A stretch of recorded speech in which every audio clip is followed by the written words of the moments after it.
Tahukah Anda, setiap kebohongan besar membutuhkan dua hal. Sebuah cerita yang dapat dipercaya dan seseorang yang dapat menceritakannya dengan baik. Jika Anda menyerap kedua hal itu, lupakan saja penjualan produk. Anda dapat menulis ulang budaya dan mengubah cara orang berperilaku. Itulah yang dilakukan kelima perusahaan ini. Semuanya dari industri yang sama sekali berbeda dan dengan produk yang tidak benar-benar dibutuhkan siapapun. Dan entah bagaimana mereka membangun kerajaan di atasnya. Jadi, dalam video ini, kami akan menguraikan 5 kebohongan pemasaran terbesar yang pernah dipercayai dunia dan masih dipercayai hingga saat ini. Selamat datang di Alux, tempat para miliarder masa depan datang untuk mendapatkan inspirasi.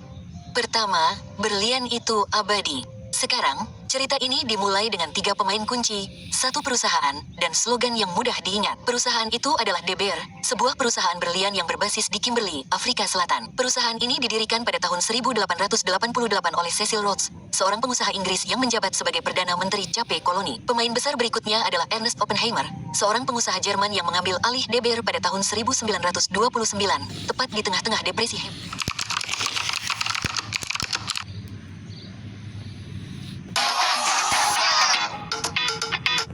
1929, tepat di tengah-tengah depresi hebat. Pemain kunci ketiga kita muncul beberapa saat kemudian. Dia bukan bagian dari De Beer, tetapi frasa 4 kata miliknya lah yang mengubah industri berlian dari penjualan tahunan sebesar 23 juta dolar menjadi industri senilai 90 miliar dolar. Berlian tidak pernah langka. Oke, berlian berlimpah di seluruh Afrika Selatan. Dan faktanya, perusahaan-perusahaan bir itu memiliki begitu banyak persediaan berlian, sehingga mereka harus menjalankan bisnis mereka seperti kartel. Mereka mengendalikan produksi, harga, dan penjualan. Dan mereka memutuskan berapa banyak berlian yang masuk ke pasar setiap tahun. Mereka membuatnya tampak langka sehingga lebih banyak orang menginginkannya. Pada tahun 1930-an, mereka memiliki persediaan berlian yang tidak dapat dibeli oleh siapapun karena depresi besar telah menghancurkan pengeluaran untuk barang mewah. Saat ini, sulit membayangkan lamaran pernikahan tanpa cincin berlian. Namun, selama sebagian besar sejarah manusia, hal seperti itu tidak pernah ada. Sebelum tahun 1940-an, sebagian besar cincin pertunangan berisi batu rubi, safir, dan batu permata. Cincin pertunangan berlian bukanlah hal yang umum. 11 tahun kemudian,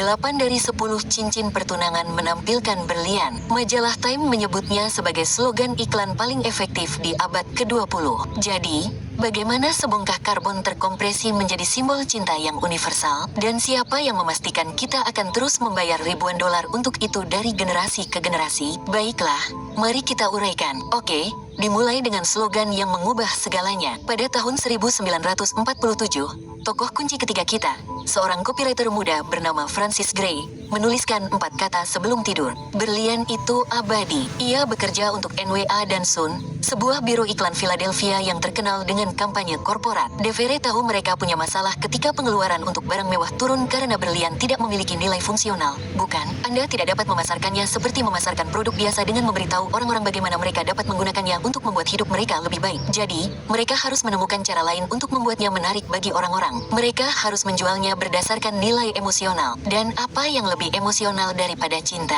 Para pemasar mengaitkan berlian dengan 3 hal: cinta, komitmen, dan status. Slogan Francis Grady tidak ada hubungannya dengan seberapa lama berlian bertahan. Slogan itu tentang seberapa lama cinta bertahan. Ide untuk kampanye tersebut adalah bahwa cinta sejati melibatkan pengorbanan, dan pria sejati melakukan pengorbanan dalam bentuk berlian. Mereka menjual kepercayaan kepada semua orang bahwa cinta, jika nyata, harus disertai dengan tanda permanen. Dan berlian adalah seperti itu. Setelah mereka memiliki kerangka kerja dan tonggak sejarah yang jelas, mereka mendorong pemasaran publik. Kemudian, cincin berlian mulai muncul di film. Cerita tentang pertunangan selebriti dengan cincin berlian mulai bermunculan dan artikel majalah menggambarkan bagaimana pria membuktikan cinta mereka melalui harga cincin berlian. Rencana mereka berhasil, oke, dan industri berlian meledak. Meskipun batunya tetap sama persis, menjadikan berlian sebagai simbol cinta dan komitmen membuat orang percaya bahwa berlian adalah aset seumur hidup. Namun sejujurnya, maksud saya, berlian tidak mempertahankan nilainya. Berlian yang dibeli di toko eceran seringkali turun setengahnya saat dinilai untuk dijual kembali. Sebagian besar penjual perhiasan bahkan tidak akan membeli batu bekas,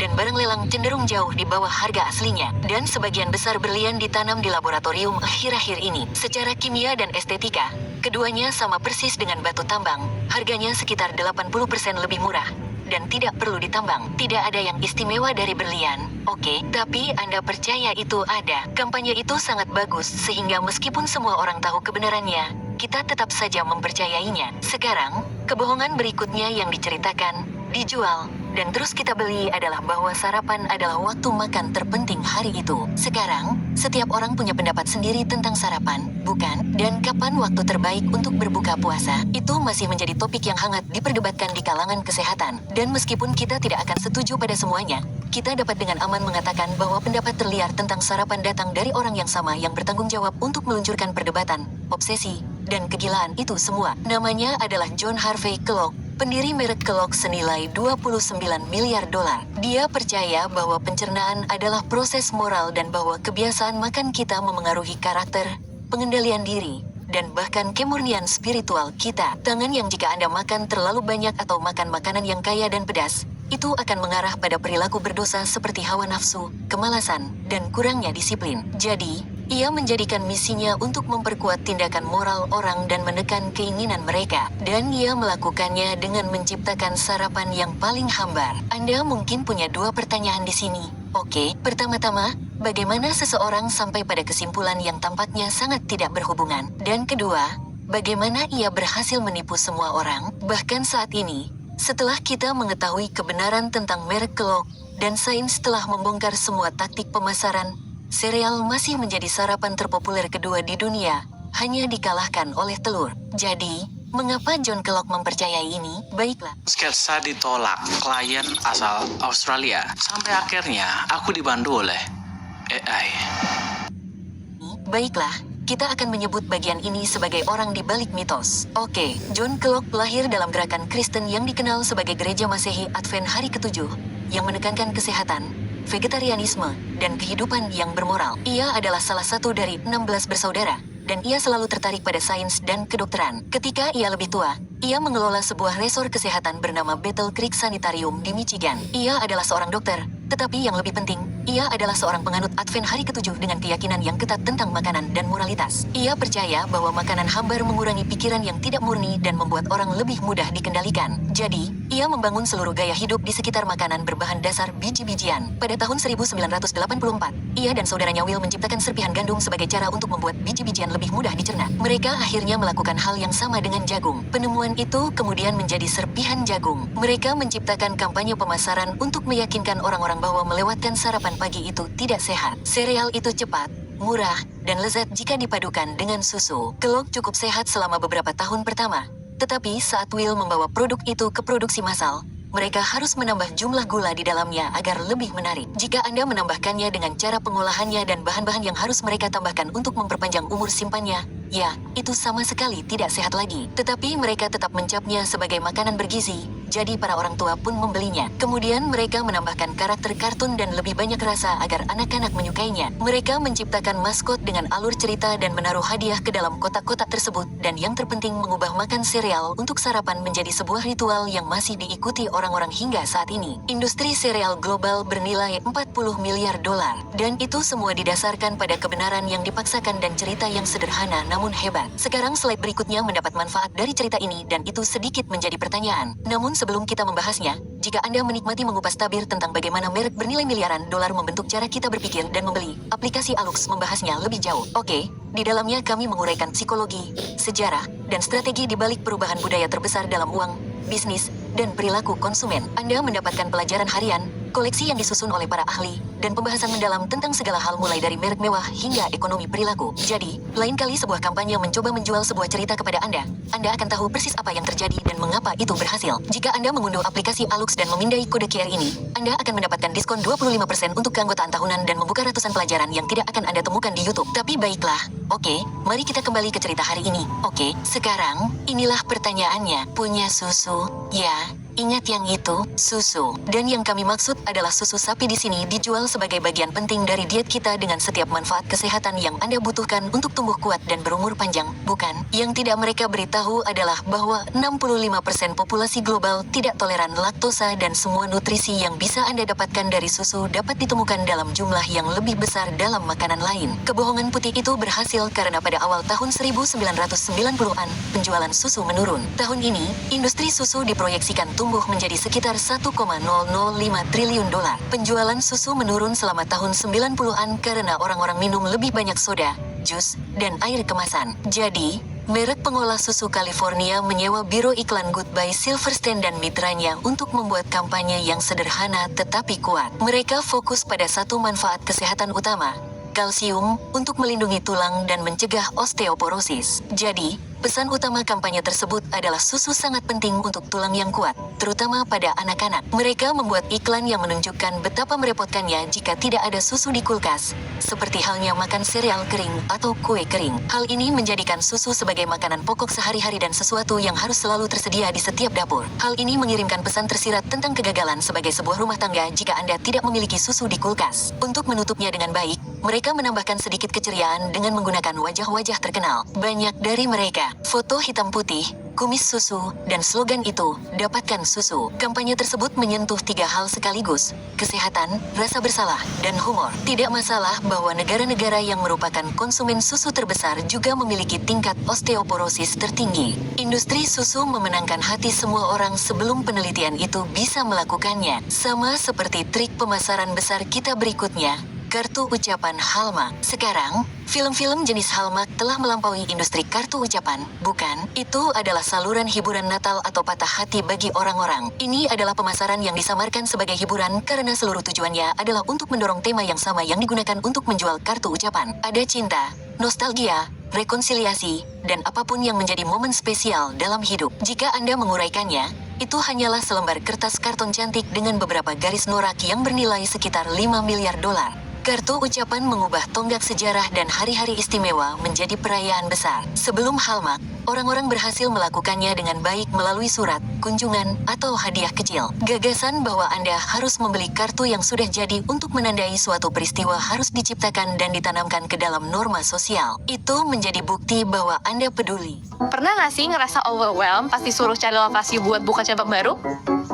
Bayangin deh, harus Joyce Clayton memulai perusahaan itu pada tahun 1910 ketika ia menyadari bahwa kartu pos mulai ketinggalan zaman bahkan ketika layanan pos berkembang. Kartu ucapan seperti kartu pos yang lebih cantik dengan sentuhan pribadi dan begitu banyak peristiwa yang harus diliput. Membuat kampanye seputar hal itu sangatlah mudah. Hari Valentine menjadi daya tarik terbesar merek tersebut. Itu tidak sekomersial sekarang. Dan semuanya bermula dari kampanye Hallmark tahun 1920-an. Orang-orang dapat memilih dari berbagai desain, puisi, dan sajak. Kemudian mereka memperluas cakupannya di luar pasangan romantis dengan menjadikannya hari bagi anak-anak untuk bertukar kartu di sekolah.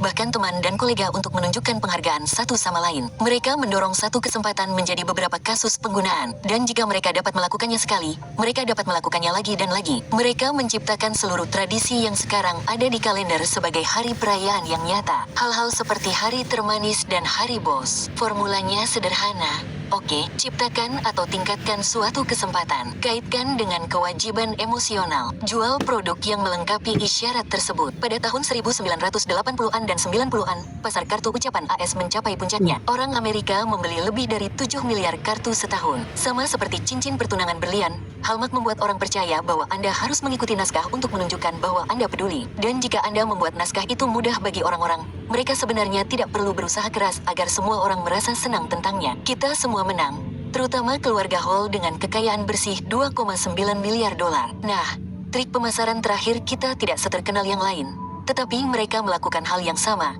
Dan kami yakin itu ada di rak kamar mandi Anda sekarang. Kita sedang membicarakan Listerine di sini. Nah, yang ini tidak akan hilang dalam waktu dekat. Mereka mengatasi sesuatu yang tidak menjadi masalah besar bagi kebanyakan orang di tahun 1920-an ketika mereka meluncurkan kampanye mereka. Tetapi sekarang sudah pasti menjadi masalah. Bau mulut. Saat itu, Listerine digunakan sebagai antiseptik bedah.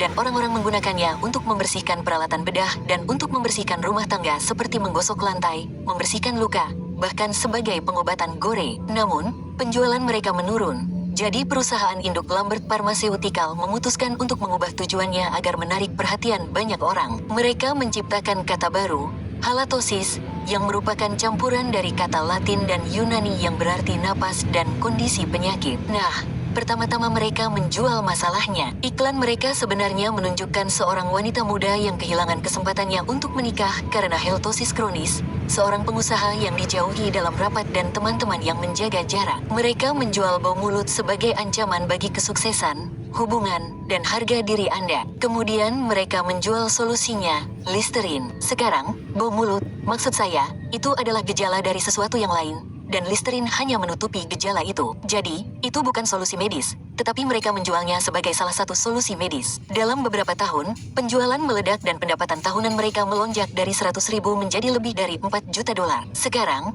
kapitalisasi pasar untuk obat kumur diprediksi mencapai 16 miliar dolar pada tahun 2032. Yang menjadikan pemasaran solusi masalah Listerine salah satu yang paling sukses dalam sejarah. Jenis pemasaran ini menemukan sesuatu yang biasanya ditoleransi orang, mendefinisikannya kembali sebagai sesuatu yang tidak dapat diterima, lalu menawarkan solusinya. Kisah mereka mengubah bau mulut dari masalah sosial yang kecil menjadi masalah medis yang membuat orang merasa wajib untuk mengobatinya setiap hari. Dan kewajiban itu berubah menjadi kebiasaan. Kampanye mereka mengubah norma sosial hingga bau mulut menjadi hal yang tabu dalam etika. Sulit membayangkan bahwa dulu bau mulut adalah hal yang diterima begitu saja karena saat ini kita umumnya merasa jijik dengan bau mulut. Mereka bisa saja menunjukkan kerusakan gigi atau bahaya medis dalam iklan mereka.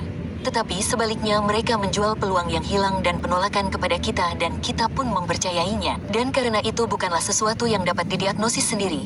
Lebih aman untuk berasumsi bahwa Anda mungkin memiliki masalah bau mulut dan tidak ada salahnya menggunakan Listerine untuk mengatasinya. Nah, setiap kampanye ini mengikuti buku pedoman yang sama. Bukan, ambil sesuatu yang biasa, beri makna, kaitkan dengan emosi, dan buat emosi itu terasa tidak dapat dinegosiasikan. Setelah cerita berakar, logika tidak menjadi masalah karena naskah emosional berjalan lebih dalam daripada fakta. Itu adalah pengingat bahwa pemasaran dapat membentuk budaya, dan semakin baik Anda memahaminya, semakin Anda dapat menggunakannya untuk pengaruh Anda sendiri. Jika Anda menjual produk, layanan, atau keterampilan Anda sendiri, Anda dapat meniru mereka untuk memasarkannya. Itu saja dari kami hari ini, teman. Jika Anda mencari lebih banyak hal seperti ini, lihat beberapa video terbaru kami lainnya. Dan jika Anda siap untuk mempelajarinya lebih dalam, dapatkan aplikasi Alux. Ini kode